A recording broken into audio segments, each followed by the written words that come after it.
ശംശയ്ക്ക് സ്തുതിയായിരിക്കട്ടെ.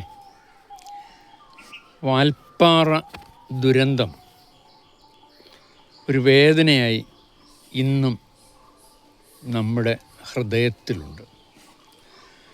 മലപ്പുറം വളാഞ്ചേരിക്കടുത്ത് പാങ്ങെന്ന കൊച്ചു ഗ്രാമത്തിലെ ഒരു സ്കൂളിൽ നിന്ന് യാത്ര പുറപ്പെട്ടതാണ്.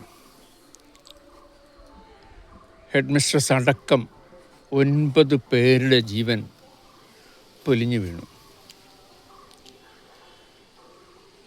13ാമത്തെ വളവിൽ അപകടം നടന്നു. ആ അപകടം നടന്ന ആ വാൻ അവിടെ നിന്ന് വന്ന് വീഴുന്നത് 9ാമത്തെ വളവിലാണ്. വണ്ടി വന്ന് കിടക്കുന്ന 9ാമത്തെ വളവിലാണ്. 40 വളവുകൾ ഏറ്റവും സന്തോഷകരമായി തരണം ചെയ്ത് 13ാമത്തെ വളവിലെത്തിക്കഴിഞ്ഞപ്പോഴാണ് അപകടം സംഭവിക്കുന്നത്. എൻ്റെ വിഷയം അതല്ല.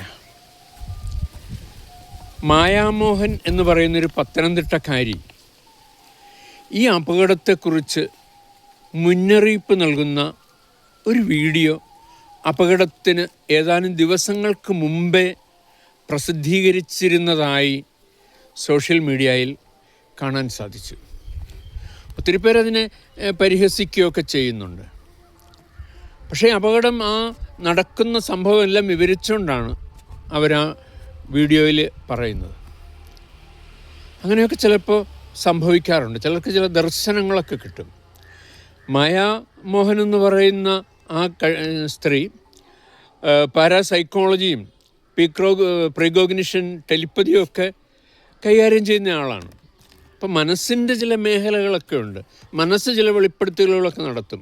മനസ്സിന് ചില പവറൊക്കെ ഉണ്ട്. എനിക്കൊരു കാര്യം ഇഷ്ടമില്ലെങ്കിൽ, അത് ചെയ്യാൻ എനിക്ക് ഇഷ്ടമില്ലാത്തതാണെങ്കിൽ ആരൊക്കെ നിർബന്ധിച്ചാലും ആ സമയത്ത് എനിക്ക് എന്തെങ്കിലും അസുഖങ്ങളും ഉണ്ടാവും, എനിക്ക് പോകാൻ പറ്റത്തില്ല. അങ്ങനെ ഒരു തടസ്സമുണ്ട്. എൻ്റെ സഹോദരൻ മരിച്ചു കഴിഞ്ഞപ്പോൾ ചേച്ചിക്ക് ഭയങ്കര സങ്കടമാണ്, ഉൾക്കൊള്ളാൻ പറ്റുന്നില്ല. കുർബാനയ്ക്കിരിക്കുമ്പോഴും ഇതാണ് എൻ്റെ ബേബിച്ചൻ എന്ന് പറഞ്ഞ് ഇങ്ങനെ കരഞ്ഞുകൊണ്ടിരിക്കുകയാണ്. അപ്പോഴാണ് സുവിശേഷ വായനയിൽ ഒരു വചനം കേൾക്കുന്നത്. നീ എന്നെ സ്നേഹിക്കുന്നുവോ എന്ന് പത്രോസിനോടുള്ള ചോദ്യം. നടുങ്ങിപ്പോയി പറയുകയാണ്, ഈശോയെ ഞാൻ നിന്നെയാണ് സ്നേഹിക്കുന്നത്, ബേബിച്ചനേക്കാളേറെ നിന്നെ സ്നേഹിക്കുന്നു എന്ന് പറയുകയാണ്. അങ്ങനെ പറയുമ്പോഴത്തേക്ക് ആ ബേബിച്ചൻ്റെ രൂപം ഇങ്ങനെ കാണുകയാണ്. ഈശോയുടെ മടിയിലിരിക്കുന്ന ഭർത്താവിനെ കാണുന്നു. അവരൊരു തെളിവ് ആവശ്യപ്പെടുകയാണ്, ഒരടയാളം തരണേ. ഇത് യഥാർത്ഥമാണെങ്കിൽ എൻ്റെ ഈ തലവേദന ശക്തമായൊരു തലവേദനയിലാണ്, അത് ഒരല്പനേരത്തേക്കൊന്ന് മാറ്റിത്തരണമേ. ആ തലവേദന പെട്ടെന്ന് തന്നെ പൂർണ്ണമായി മാറിപ്പോയി. നമ്മുടെയൊക്കെ ബുദ്ധിക്ക് അങ്ങനെ ഉൾക്കൊള്ളാൻ പറ്റില്ലെന്നേ. ഇതൊക്കെ എങ്ങനെയൊക്കെ സംഭവിക്കുമോ എന്നൊക്കെ തോന്നും. സ്വർഗത്തിലാണെങ്കിൽ തലവേദന മാറ്റിത്തരണം, സ്വർഗത്തിലാണ്, ഈശോയുടെ മടിയിലാണ് എന്നതിൻ്റെ അടയാളമായി തലവേദന പെട്ടെന്ന് മാറ്റിക്കൊടുത്തു. ചേച്ചി വിശ്വസിച്ചു. ചേച്ചി ഓൾമോസ്റ്റ് നോർമലായി. ആമേൻ.